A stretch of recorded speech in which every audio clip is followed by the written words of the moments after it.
mbir mi ak chaîne bi ni mu demee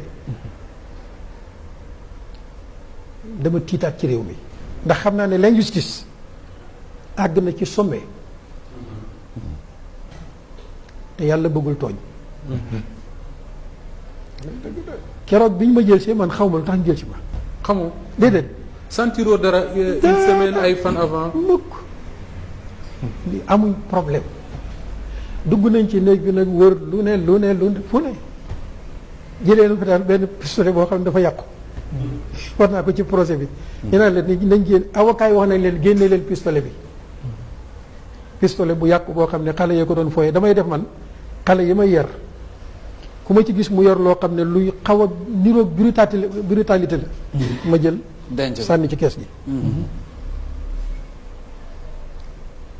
bant sax boo ko yoree dama naan jël leen bant bi bala moo gaañ xale. Aliou Ndao quartier bi mu nekk di fa dund yow xam nga ci dara. dafa ma nekk waa quartier bi yépp am ak ñoom jàmm. mais man ak xam gu ma xam malheureusement le système occidental ak ni ñuy xeexee diina. bett la ñëpp waaye man bettul ma. ndax ñëlee ngeen ne leen daan naa leen wax ne. gis ngeen jullit ñee ñuy tooñ ca réewi penku ya di leen diaboliser na ngeen bàyyi xel ne tooñ ya fii la jëm si ndax même système bi la. Imam man li ma comprendre mooy lu tax ñu tànn la. lu tax ñu tànn la. ñëw sa kër heure boobu. ak brutalité bi nga xam ne Matar expliqué nga ko plusieurs fois. alors que boo déparé Ndakaaru jëm kaw la quand même. di nga romb ay jàkk ay daara ay kër ay imam. ñu romb ñooñu ñëpp ñëw sa kër man loolu laa mënul comprendre. am na sabab. am na sëñ Maxtaar ak noonu. gis nga année boobu dama woote bind lettre gouverneur préfet maire autorité yi yëpp ñenn ñu nekk dañ leen a yóbbul lettre invitation. yóbbul leen plan de développement local bii ma lay wax. plan de développement local bi gis nga buñ ko doxaloon. quelques années banque classique yëppay daan. waaw yëppay daan. kon da nga tegoon système mbir mu waroon a daaneel banque yi. yëpp te itam nit dootul lebati xaalis ñu teg ca centime. intérêt yi. intérêt yi ndax dafa am ci biir lu ñuy tuddee finance populaire. boo xam ne peuple bi ñoo koy créer delloowaat ko ci biir peuple bi. loolu ñi nga xam ne dañ bëgg a dund ci suñu deret. bëgguñu ko duñ ko seetaan. est-ce que boo jógee woon fii tey Ndakaaru di dox ba Kaolack dañ fi gis imam boo xam ne mu ngi bind loo xam ne buñ ko doxaloon quelques années. banques yi daanu. bëriwul bu amee bëriwul. kon lii sabab la ca. gis nga ngoon gi may jël si noonu. maa ngi waroon def ak waa quartier ba jigéeni quartier bi benn rencontre kër Soxna Ami Diouf pour gaaral leen plan de développement local bi dañu commencé woon di structurer région bi di sillonner région bi structurer région bi yëpp Murit Tijaan Xaadir Ibaadu ci biir structuration bi fu ñu fi dem dañ naan leen bu leen xàmmee jullit bi ak chrétien bi ci solidarité sociale. da ko doon xaj banque yi ay clients. problème moo tax bi ngoon googu bi ma demee kër Soxna Ami Diouf. ma gis ne kenn ñëwut ma xam ne yaa quelque chose. nga dem kenn ñëwut soxna yi kenn ñëwut. te ngoon googu mooy ci guddi gi la jël. ci guddi gi lañ ma jël si. nga dem ci ndaje mi ngay waroon a daje soxna yi. kenn ñëwut mais imam Ami Diouf ñëw ne ma daal xam naa soxna yi dañoo am ay problème moo tax ma yaakaar ne daal duñ mën a ñëw. mais am na ñu wax ne am na ñu doon dem ci yeneen i réew yu ci mel ni ay Nigéria di ko fréquenté. mu ngoog doon ñëw ci sa daara ñëw ci sama daara. ndax loolu yëgoon nga ko wala xam nga leen wala am na. xale yaa ngoog sama daara nit mosut fa jógee dem Niger. sama daara nit mosut fa jógee dem Nigéria. Maxtaar moomu nga xam ne ma lu fi Maxtaar joxaane ñu ne maa ko jàngal. xale yaa ngoog Maxtaar jàngalu ma ko. moo tax mbir yi ay mbir man gis nga keroog bi ñu toogee ci tribunal may déglu rapport bi. ñu naan Aliou Ndao dem na barab sàngam. jiite na fa réunion sàngam dama ne waaw xanaa kon beneen Aliou Ndao la. waaw. te loolu moo la ci dossier fi ma toog lépp lañ bi noir sur blanc. dafa am lu may leeral ci li imam wax. parce que lii dama ci doon waxtaan ak président directeur général yàlla na yàlla yokk leeram amiin dossier imam Ndao ñu ci traité man ak moom matin soir ba 4 heures du matin 1 heure du matin sax dañ ci doon wax. ndeysaan bi ma duggee lu ma génn balaa may informé dama ko doon wax. très bien lii nga ma tontu ci takk der bi ñëw. ki nga xam ne ñu ne dañuy dem Nigéria. di ñëw di fréquenter sa daara. président directeur général li ma tontu daf ne ma. am na takk der boo ma ne parce que wax njëkkoon naa ko ne ko am na takk der bu ko infiltré. nekk fa di jullee ak moom di photo ak moom. loolu yëg nañ ko ci suñuy source boobu kii wax nañ ko. mu ne ma jumaam jooju ak daaraam jooju. ni takk der bi ñëwee moom xamul fu mu jógee. voilà ñeneen ñi it mën nañ ñëw parce que daara yàlla rek a leen ñor. te mu bañ a xam. fan la jógee. loolu président directeur général. moom moo ma ko wax. tuumaal nañ la aussi ci prêche yi. maanaam ne li ngay wax dafa tàng. maanaam da ngay wax nit ñi nañ xeex nañ def lii ainsi de suite. bi ma ko laajee de ko loolu daal bokk ni ci liñ koy. discours mu ne ma nañ jàpp yàlla mooy terroriste. parce que moom moo wax loolu ci alxuraan. moom président directeur général wax na loolu yàlla na yàlla yokk leeram. te it man déglu naa say presse. ci li nga ne fédérateur diine.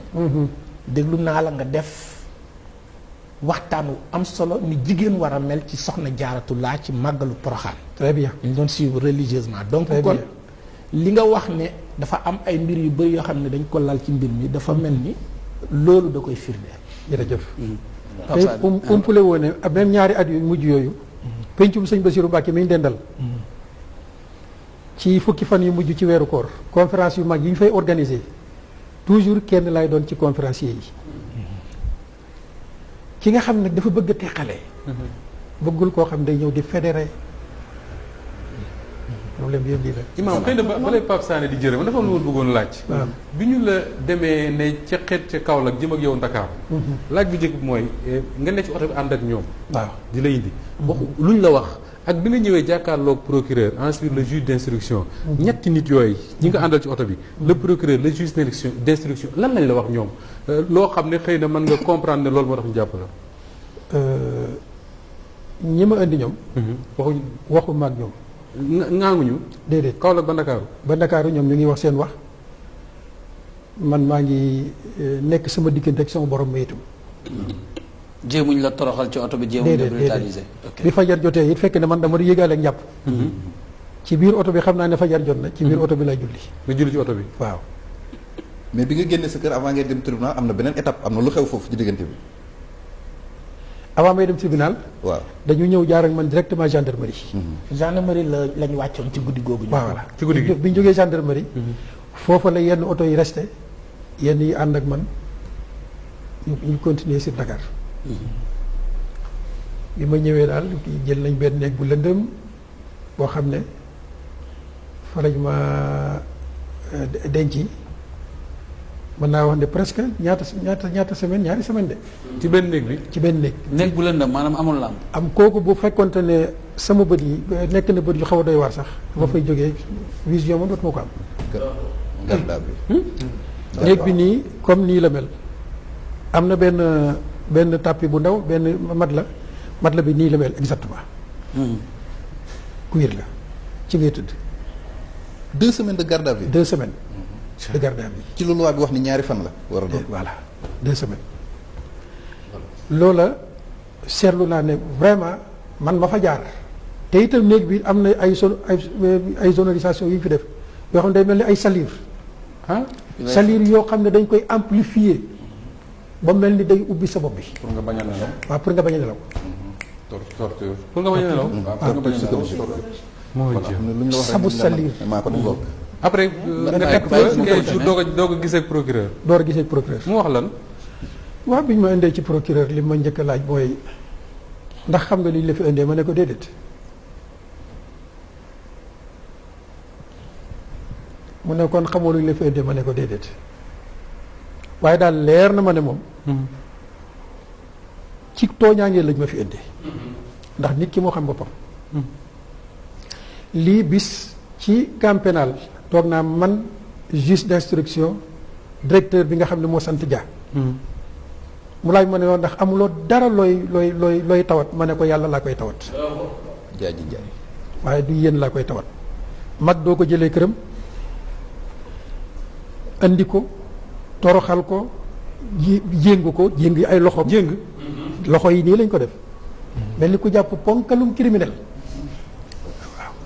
takkal la mën ah dañ la takkaloon mën nga indi ko nag di ko laaj ne ko ndax amuloo loo may looy sàkku ci man mu ne am mën a koy xelaatu ko kenn laa am ku may sàkku ci moom muy Allah subhanahu wa taala directeur mu ngi may dégg man moom juge d'instruction tey Sénégal léegi nag bi ma laajee ne ma kon xamoon la fi indi ma ne ko déedéet mu ne ma gendarme yi waxuñ la dara ma ne ko loolu ñu wax xaw ma ko ay problème mu terrorisme lañ may tudd ay problème mu benn association de malfaiteurs lañ may tudd mu ne ma ne ko loolu ci yéen laa ko déggee moo tax xaw ma ko voilà enquête yi nii la demee ba mu terminé. ñu tey la fa ñetti at ñaar ba ñetti at ñaari at ak juróom-ñetti weer. waaw juróom-ñetti weer. boobu ndar bi. te comme di Maam Khady dañ la. du woon ci benn place dañ la doon yóbbu fii. yóbbu fële. dem nañ ndar. kii bi nga demee procès. li nga wax ne moom nga daj camp pénal. moo gën a métti li nga daj ci néeg bu lëndëm bi nga daj. est-ce que mën nga si ñëwaat. bu baax te itam loolu dama ko war di wax. pour adduna yëpp xam ne li ñuy tuddee justice. ci réew mi ak respect du droit humain amu fi ndax nit waroo koo dugal ci benn néegam moom dong man sama ndakk sama nekk ket gu bon laa doon noyyi 24 heures sur 24. Ablaye may ñëw laata ma koy wax it woo naa takk der yi ba ñëw may leen. ñu ñëw taxaw na le may leen dugg si leen ñu jege si leen ñu ne non ñun fii la ñu taxaw may leen kon yéen néeg bi sax nangu leen ko jege mais nag li may wax ak yéen mooy sunuy takk der ngeen respect laa am ci sama réew. te am na ñaawteef yoo xam ne vraiment bëgguma ko génnee àdduna di ko dégg ne lii mu ngi am Sénégal. Ablaye gën a la mais dañ ko war a wax. ma wax ko chef de cour ne ko nag bu dakkul sama visiteurs yi njëkk a ñëw dinaa leen wax ñu dem ci réseaux sociaux yi vilipender ko. mu ne ma non léegi waaye ñun danañ ci taxaw mais yooyu ñun bu fi amee jaaxal nañu xamuñ ko widdi ko complètement. d'accord keroog ba fa juge d'instruction ñëwee ak benn substitut procureur directeur camp pénal taxaw ma wax ne lii mu ngi am ci biir kaso bi ñu weddi damay leen man maa ngeen jàpp nañ jublu penku léegi waat bu fekkente ne lii may wax amul ket gu bon gi ak chauffage bi ñuy chauffé néeg bi bu amul yàlla na sama bakkan wuy ji boromam léegi nag yéen ñëw leen ngeen waat ñu waat juge d'instruction ne ma non fii parce que ñun suñu système waat bokku ci. d'accord seen système a neex. d'accord imam lu ma lay laaj. alors imam lu ma lay laaj mooy ba nga bañ defee procès ñu setal la. bàyyi la nga génn est-ce que sa avocat yi jël nañ décision saisir les juridictions internationales ndaxte dañoo gis ne sa ak sa yelef dañ ko bafoué aussi l'autre question dama koy poser Pape Sané. est-ce que torture waaw d'accord mais après mën nga ko boole tontu dama bëgg a xam comme que yow da nga nekkoon takk der est-ce que torture dañ ko fii nii dañ koy def mais de manière très très officieuse est-ce que am na fi ba léegi donc imam yaa njëkk a tontu voilà samay avocat loolu lañ naroon li nga wax mooy topp leen ci yoon waaye ñun ci li ma doon wax léegi ci l'islam dañoo am référence muy rasulullahi sallallahu alayhi wa sallam tooñ nañ ko dóor ko ci biir Makka ba dammu dégéjëm ci àllu Médine rey njabootam mais keroog bi mu demee ba ubbi Makka conquête de la Mecque jàkkaarloog ña ko doon def loolu yëpp ne leen tey nag lu ngeen foog ne moom lay def ñu ne ko mbaax rek mooy leen baax rek lay def jéggal naa leen topp ma kenn lenn loolu leçon la boo xam ne ñun jullit ñi ñoo ko moom moo tax avocat yi bi ñu bëggee topp ci yoon damay leen bu ñu leen topp ci dara dañ jégal leen waaw dañu war a dundalaat sunnatu rasulillahi sallallahu alayhi wa sallam d'accord comme li ko di pour l'acte de torture amal yusri yusra maanaam gannaaw ay tolof ay bànneex a si topp comme ni nga ko waxee noonu sànq mais tamit ñu gis ci laata Pape Sané di ñëw ci sa nekkaayu foofu noonu ci kaso ba am na it yeneen étape yu nit ñi fesalul mooy ne jot nga fa tawat ndax xawoon nga amoon na ay genre ay wëccu ay yu la fa daloon yu nit ñi bàyyiwul xel suñ borom nag def na ci kéemaan boo xam ne gis nga sama xale yaa ngi nii man at mu jot dama daan sibiru ñaari yoon moo tax xam naa ne bi ñu ma jàppee li seen xel njëkk a xalaat mooy bu sibiroo ci biir kaso bi mais gis nga depuis ñu ma yóbbu camp pénal maanaam lañ ma téye laa gëj a sibiru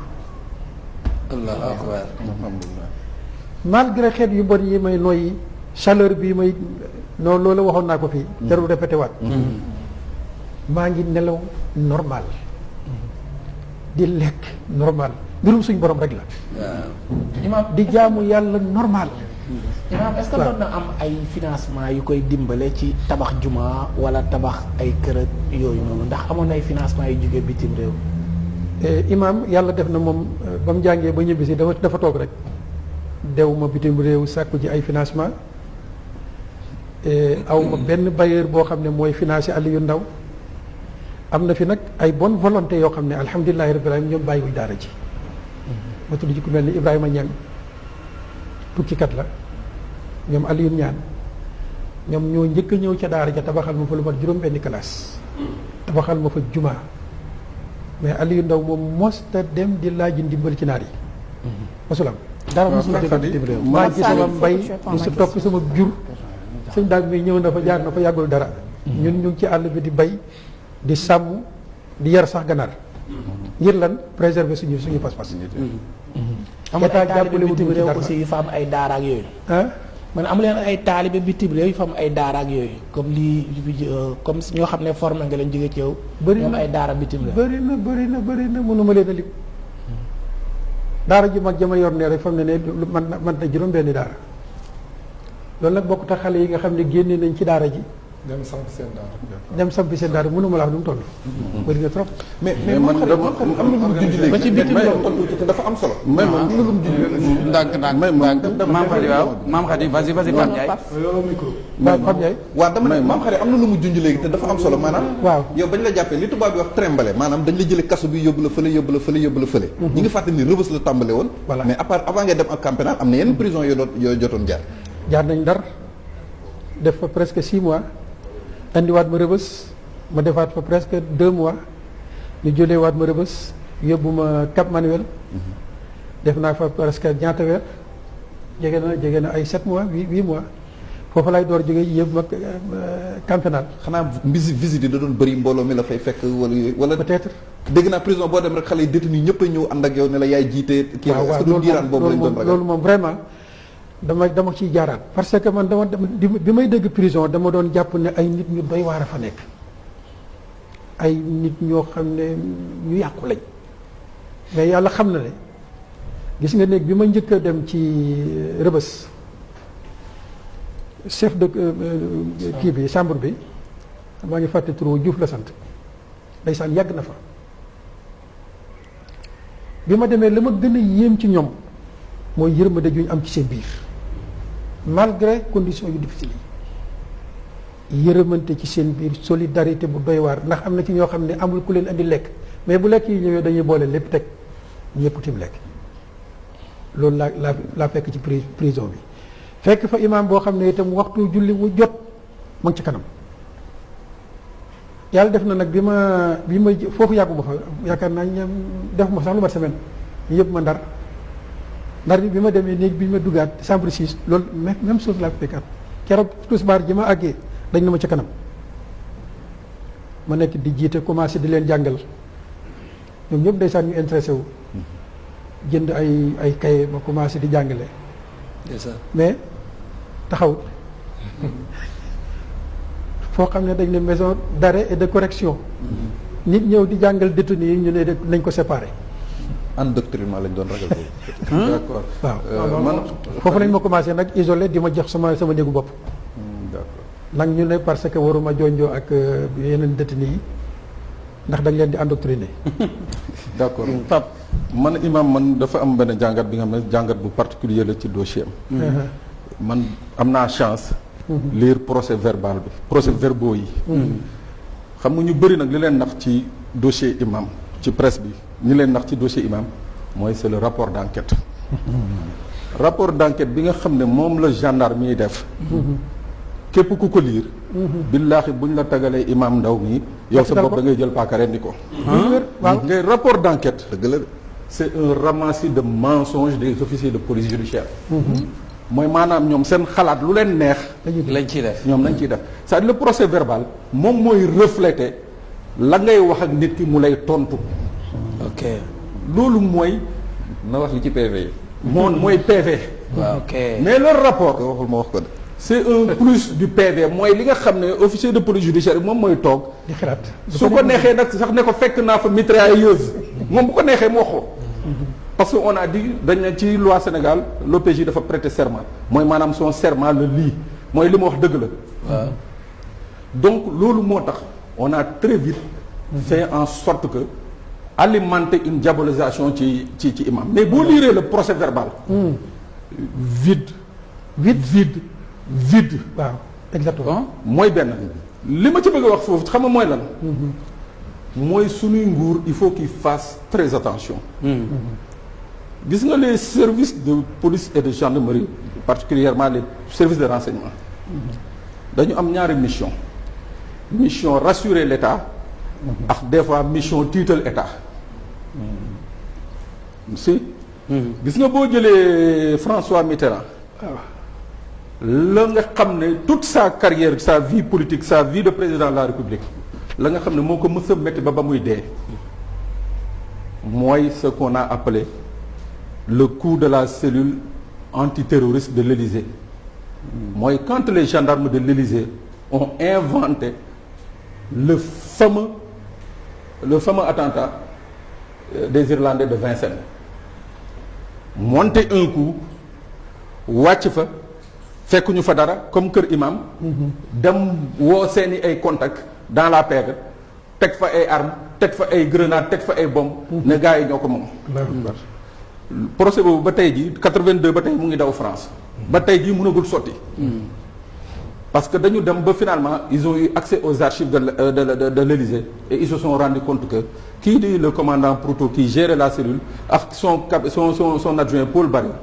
ñoom ñaar ñëpp ay fen nañ doon fen loolu c'était pour lan pour tiital njiit ki xamal ko ni que tu dois yow da nga ñu war a soxla te tu dois penser à nous war nga ñu yaakaar war nga fexe gis nga man bi ma liiree dossier Imam Ndaw bi wallahi azim loolu laa njëkk wax ne que ce dossier a été fait pour intimider le président c'était pas un dossier qui a été fait sur la base de faits réels mooy benn yéeme na deuxième fait bi mooy lan mooy dama ne comme président dafa yéeg moom it nekk à la mode di nekk ci terrorisme bi comme ñëpp ñu ngi naan terrorisme mu naan terrorisme moom it mu nekk ci certains ont dit que c'était une opportunité mooy maanaam tey jii. est-ce que c'était pas le bon coup c'est-à-dire que au lieu que ce soit les officiers de police ñoo ko defar ak yooyu wala les enquêteurs que l'État se dise même que là il y a une ambiance mondiale on parle de terrorisme un peu partout on sait que il y a beaucoup de financement dans la lutte contre le terrorisme est-ce que quelque part l'État ne se dit pas que c'est le bon coup nañ ci jàpp. et pourquoi cibler nag pourquoi cibler Imam Ndaw. oui mais dinaa ñëw pourquoi cibler Imam Ndaw dinaa ñëw parce que si c'est la Moustapha. dinaa ñëw pourquoi imam. vas-y nga am xam nga pourquoi ça a été imam. Maodo Makhtar dafa wax lu am solo sànq. nee na dafa amoon ñu infiltrer imam. effectivement. soo xoolee. la DST mooy la direction de la surveillance du territoire ñoom dañu considérer woon imam mi comme une source ouverte déglu bu baax li may wax de mooy maanaam jàppoon nañ ni que imam ña fay ñëw mën nañ fa taataane ay éléments yi nga xam ne dana leen permettre ñu remonter ay informations sur le terrorisme ou sur le blanchiment d'argent ou sur l'association de malfaiteurs loolu moo pratiquement je crois bien mun naa ci juum mais lii nga xam ne moo taxoon DST di intéressé wu à l'imam je crois que c'est ce qui a été à l'origine de la précipitation pour ñu jàpp ko parce que la concurrence dans les services de police et de gendarmerie kooku ça coule de source ñëpp ko xam c'est dans tous les pays rivalité la jàpp nañ ne xëy na ñii fay dem nii yëg nii am na fa dara donc ñun nañu gaaw dem téye ji ko moom il a été une victime collatérale man dama waxoon à l'époque ci Dakar Times bi ñu ko téye ma bindoon ma ne gisuma juge Sénégal bu sañ a entrer en voie de condamnation par rapport à ce qui existe dans le PV et puis pour être plus sérieux Moustapha booy lutter contre le terrorisme c'est des crimes spéciaux donc il faut une administration policière spéciale il faudra une administration judiciaire spéciale ñun fii Sénégal on n'a pas un parquet antiterroriste on n'a pas de juge antiterroriste jànguñu ko xamuñu ko bu ñu ko condamné on l'aurait condamné sur la voie du droit général mooy le droit code pénal général